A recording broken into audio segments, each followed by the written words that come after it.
Hello, today we're going to do part 2 of section 4.2. Section 3, unsimplifying fractions.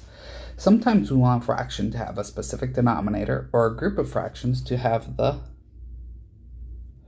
same denominator.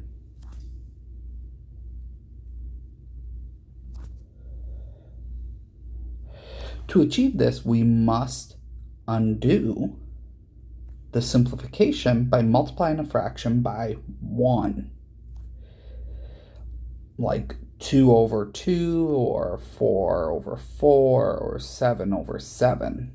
Those are all 1, but when you multiply a fraction by one of these 3 expressions, it changes how the fraction looks. So example 5, unsimplify 3/8 in at least 3 different ways. Now, let's just use the ones I already came up with. So 3 over 3 times 2 over 2, 6 over 16. 3 over 8 times 4 over 4, 12 over 32, and 3 over 8 times 7 over 7 equals 21 over 56. Or any other combinations. Probably should have threw a let's do one more. We could do times -3 over -3 if we needed to. So that'd be -9 over -24. So that's how you unsimplify a fraction. How to common denominator. Step 1, find and choose a common denominator. You have the brute force option, use the product of the denominators as the common denominator. While requiring little upfront work, this option can create large and unruly numbers, like in the thousands. So this is my least favorite option. You have the reliable option, find the least common multiple of the denominators. This is the least common denominator, or LCD for short. And divisibility. If you recognize that all the denominators divide the largest one, choose this largest denominator as the common one. This is also the LCD. Unsimplify each fraction as needed by multiplying with a fancy 1 that achieves the common denominator. Do not immediately reduce. This would undo your common denominator. Example 6. Rewrite each fraction pair with a common denominator. Which option are you using and why? So 3/5 and 5/15. I'm going to use option 3 because I know 5 goes into 15. So now 5 over 15 is already good, but I have to take the 3/5, and then 5 times what is 15? Well, 5 times 3, and I have to multiply that on top and bottom, so we get 9 over 15. And then, like I said, 5 over 15 is already good. 3/4 and 7/10. Well, 4 doesn't go into 10, so I can't use option 3. Let's use the brute force option. Even though I said it was my least favorite, let's go ahead and use it. So the LCD would be 4 times 10. I should have wrote that over here. LCD is 15.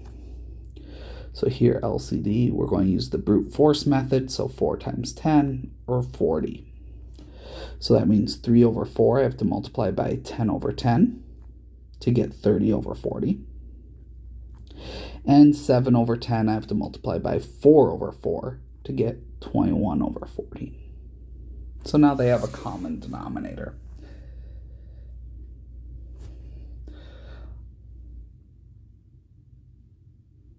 C. 6x over 13 and 1 over 2x. Here I am going to use the least common multiple technique. Because 13 is already a prime number, 2 is a prime number, and x is a variable, there is no factor trees, so the LCD will be 13 times 2x, or 26x. So this was equivalent to the brute force method. So 6x over 13, well, we have to multiply it by 2x over 2x.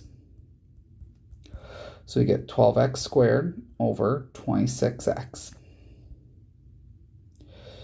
And then 1 over 2x, we have to multiply by 13 over 13, which gives us 13 over 26x. Now, these a little bit more difficult. I'm going to use the LCM method again. So 142x cubed. Well, 142 is 2 and 71. I believe that's it. And then x cubed is x times x times x. Now 353x, let's see. Actually, 353 is a prime number, so nothing goes into it, and x is by itself. So here, our LCD is going to be 2 times 71 times 353 times x that they have in common, and then times 2 more x's. So what does that equal? 50,126x cubed. So the 3 over 142x cubed, we need to multiply by 353 over 353, which gives us 1,059 over 50,126x cubed. And the 20 over 353x, we have to multiply by 142x squared, which would give us 2,840x squared on top and 50,126x cubed on the bottom. So see, the denominators can get big quite fast when finding the LCD. And the last section, adding and subtracting fractions. With the common denominator, we can combine like terms. Since the common denominator is preserved, the addition and subtraction only happens in the numerator. Perform the indicated operations, simplifying each result to lowest terms. 1/7 plus 3/7, well, they already have a common denominator, so I just go 1 plus 3, which is 4/7. 2 over 3x minus 1 over 3. Well, the LCD here will be 3x. So 2 over 3x does not change. I have to multiply the 1/3 by x over x. So we get 2 over 3x minus x over 3x, which gives us 2 minus x over 3x. C. 9 over 25 plus 4 over 10. Here the LCD will be 50.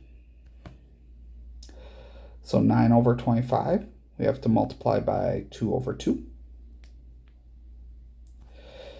The 4 over 10, we have to multiply by 5 over 5.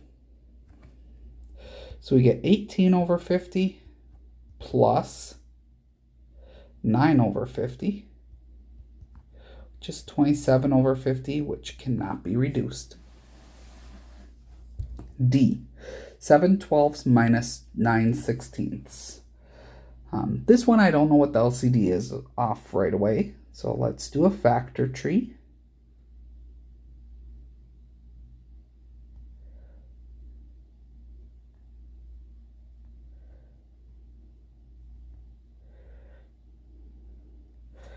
Well, they have 2 2's in common,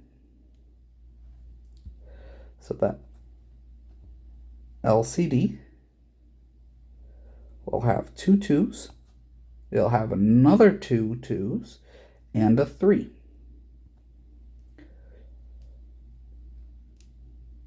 So 48, the LCD is 48. So the 7 over 12, we have to multiply by 4 over 4 to get to 48. And the 9 over 16, we have to multiply by 3 over 3 to get the 48. So we get 28 over 48 minus 27 over 48, which is 1 over 48. E. 2x over 3 plus 4x over 5. Here the LCD is 15. So the 2x over 3, we multiply by 5 over 5. And the 4x over 5, we multiply by 3 over 3. So we get 10x over 15 plus 12x over 15, which is 22x over 15. That cannot be simplified. F, 3/4 minus 1 over 8x. Well, the LCD is 8x. So the 3/4, we have to multiply by 2x over 2x. The 8x does not have to change. So we get 6x over 8x minus 1 over 8x, which is 6x minus 1 over 8x. G, 1 minus 3/10. Whenever you have a whole number and you're adding or subtracting, put it over 1. Then you can see that the LCD has to be 10. So then the 1 over 1 gets multiplied by 10 over 10. The 3 over 10 stays the same. So we get 10 over 10 minus 3 over 10, which is 7 over 10. Finally, H, negative 1/3 plus 5/8. Well, the LCD between 3 and 8 is 24.